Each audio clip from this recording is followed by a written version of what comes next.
Hello, my name is Taa and I'm a training specialist at Tom Pitt. In today's video, I'm going to talk about a parent production order. The goal of this lesson is to learn what is a parent production order, how to create and manage parent production orders in Tom Pitt system, and the importance of having a parent production order. A parent production order serves as a container for multiple subordinate orders. Unlike standard production orders, a parent production order does not have any direct operations or execution. Instead, it functions as a coordinating document that groups related production orders together, providing a structured way to manage manufacturing processes. By grouping related production orders under a single parent production order, it becomes easier to coordinate and oversee the entire process. A parent production order provides a consolidated view of all associated production orders, offering better visibility into the status and progress of each component of the manufacturing process. It also enhances traceability by linking all related production orders, making it easier to trace back and resolve any quality issues that may arise. As production demands grow, a parent production order can easily accommodate additional orders, making it an easy solution for complex manufacturing operations.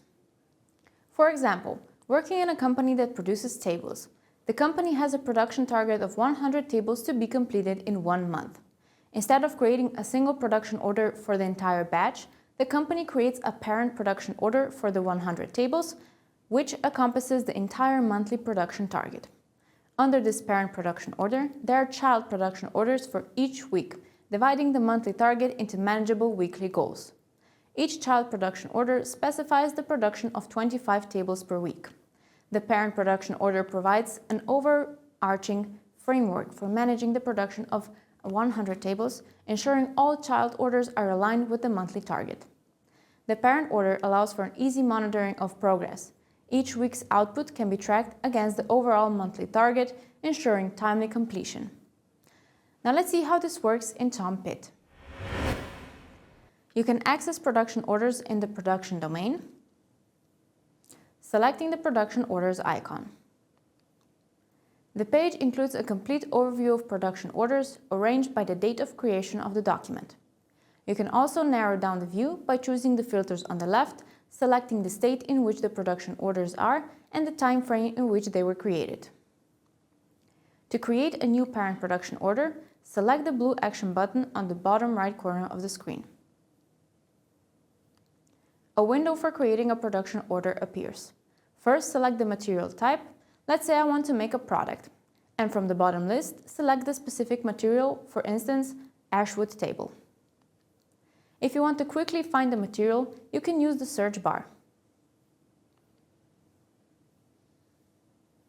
On the right, input the quantity you want to produce and select the Next button. In the second step, select the process you want to use for manufacturing the item. The selected process will be highlighted with a blue color. If you are searching for a specific process, you can use the search bar and lastly select Next. In the third step, provide additional information like the production order mode. Here, select the parent production order mode. You can also select a deadline date to create a timeline for execution. And if you choose a planned start, the system will automatically calculate the end date based on the operation settings and actual unit quantities of the production order. To create the parent production order, select the Finish button.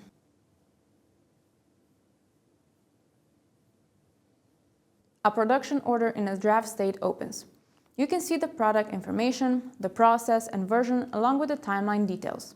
To confirm the document, select the Publish button on the top left corner of the screen.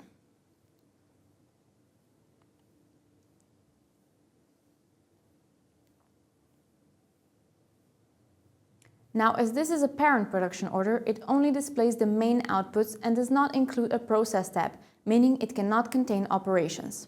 This production order cannot be activated as it only acts as a holder for child production orders. By clicking on the Link Documents section, you can create a child production order under the created parent one.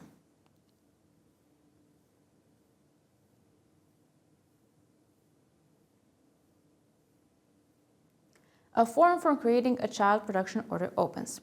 First, you have a drop-down menu for a process version. By default, it displays the one chosen on the parent production order.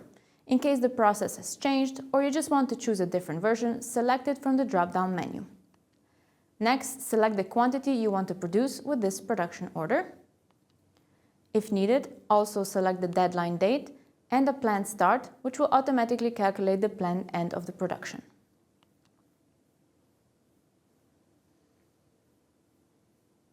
And lastly, select the production order mode before selecting the Create button.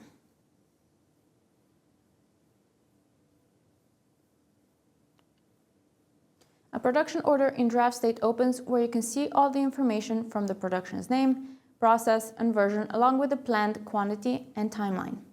Check if everything is correct and select the Publish button on the top of the screen.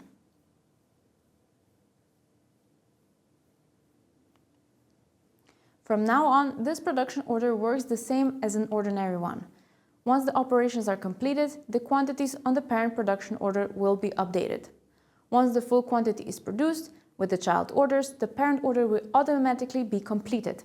Or in case you want to close it beforehand, you can do so manually by clicking on the Close button on the top of the production order.